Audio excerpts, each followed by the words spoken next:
So, what do you call them then? I think I've been saying mixed media lately. Media? Mixed media photo transfers. Because you are, like, at your core, would you consider yourself a photographer? Uh, yeah, I mean, I'm still a photographer, but Yeah. I mean, at this point, it's more artist. Like this work up here, it's like I've got these little squares that you can see, and so it has this little bit of So this geometric is form. what you're printing, like, on an individual level, and then you're compiling all of these squares together? Yes, and so this is all one digital photo, Yeah. and I'm gonna grab some of the leftover pieces for this, so you can Okay. kind of see what I'm talking about. Wow. Wait, what is this stuff? What's up? These, resin, like, it looks like epoxy or something. Oh, like these little bits Yeah. of paint. Little paint? stars. They are. Okay, they're supposed to be stars? So it's giving me galaxy right now. Yeah. Well, Is it supposed to? oh yeah. Okay, good. So What's this? this, if you can see it, is the piece of paper that I print on, and then I'll put it face down on here and use gel medium so it'll stick to it. Yeah, and then it transfers. Well, you let it dry. Okay. And then like the next day I'll go in and I'll wet this down so you can kind of see that this got wet a little bit, and then I'll peel it off with my hands. It really like takes a toll on my hands, and like I can only do it for like a day or two at a time, and then I have to wait a few days because my hands get so blistered. Oh my god. But you can see this is probably, like if you move out of the light real quick, is probably this piece right here. And so when I put it down there, I don't know exactly what's gonna stay or how these lines are gonna mash up to it, or what colors are really gonna stick well, or like what's gonna show through from behind it. And so this process really gives me a chance to let the artwork kind of bring itself out. Like, So you love leaving some things to chance. oh yeah, Like you're controlling it, you're controlling the parameters, but you're not controlling the outcome. right. I like that. Where does that come from? Is that something that you implement in your day-to-day personal life too? I mean, it feels in some ways like a meditation. Yeah. It feels like there's a lot of my work that also mimics or parallels like human life, and being able to allow whatever's happening is like a very good and comforting thing, at least for me. What is there something that you need comfort from?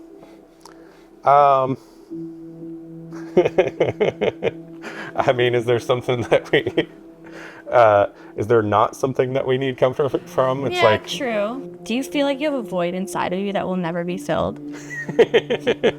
not that bad, but it's Not that bad. I think you do. I mean, there is a good bit of my work that talks about depression and anxiety, and Yeah. long-term grief, and like how that's affected me, and how the way that I have to allow the work to kind of create itself. Like that's kind of a part of that feeling, and part of like letting go of some of those other They're kind harder of like feelings. ghosts, I might even say. Ghosts? Yeah. What do you mean? Some of them remind me of ghosts. Okay, I like that. Yeah. I mean, there's definitely Like a figure that you can't quite see, that isn't fully there anymore. Like, that's kind of what this reminds me of. But yeah.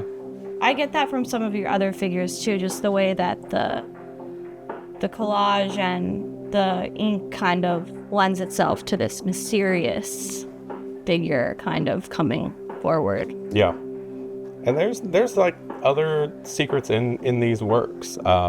We want to know the secrets. Well, we will. We'll definitely see them. The like another big part of this work is how they change this kind of light versus Where with this, you see a lot more of the color, a lot more of the details, and with this light, you see more of the gold and what's reflecting back. And it's difficult. It's like I photographed these for like my website, and I photographed them like this, and then also with like regular like gallery lighting. I remember sending both of the images to a collector like before the show, and they were just like, "What is this?" And it's the same thing. But it looks so damn good. Right. When it's installed and it's like, you know, has like window lighting or, you know, just day to night, like when it's living, Yeah. it looks so good. So yeah, the pictures really don't do it justice. Whereas here, it's like, you know, you get into it and it's like, it's fully like engulfing you. And as you like move around, like even the shadows like make it feel differently.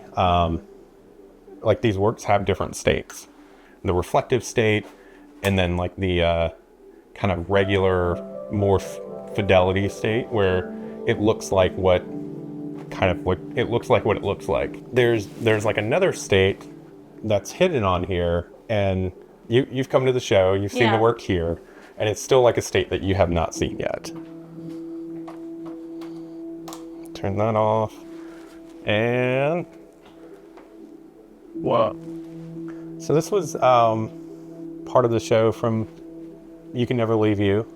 It was a way to show some of this like long-term grief or some of these other harder parts of being a human. The symbolism of it, where you can only see it when the lights are out. Like you have to literally sit in the dark to feel some of these things and see this end of the work, as well as you really have to get to know one of these works to be able to see this side of it. I didn't want it to be the main part of it. I wanted it to be kind of the second or third time that you got to see the work, when you were like really curious about it, and that kind of mimics or parallels like kind of being a human to other humans, like caring and spending the time. So you think maybe by like almost forcing people to do this collective meditation, you're bringing them together? Yep. I would say that is really effective. I've not told anybody about this other than the people that have actually experienced it. So we're special is what you're saying. I'm just saying that this is not something that I will like advertise like on my website or about the work. This is not the selling point. I've done one other project with this, and I sold a couple works from that show. The people that bought it, they had that work for about 5 years, and didn't know. It's just like not the right setup for it. Mm-hmm. And I think that's really special. Like even that they don't know about it, like that they didn't see it. It's still there under the surface, and it's like when I can like bring you guys in on this, like you see the work differently, you see me differently, like you see and feel things differently, and so like we don't know what's happening for people, and we don't know what's like under the surface for them, and really what's happening. Oh, check this out. This is another secret. So this is my photo of my buddy Ben. Mm-hmm. He was a good buddy of mine. So there's a letter that he wrote me a couple years ago. Oh, I see it right there. Yeah. And then there's a page from the Japanese version of Nausicaa of the Valley of the Wind. It's written Why that here. one? Because I love that book, and it was like the beginning of some recovery for me, like mentally. Okay. It was kind of like the very start of it, and it's so good. And then there was a napkin that he wrote on in here, and I don't know, he's a good bud, and he's helped me through a lot of things, and it's on the back of an outtake from my 2018 show, and so like this was a work that didn't make it. It's a fire. It's right there. This is the only one like this, and I thought it was fitting to have Ben on there.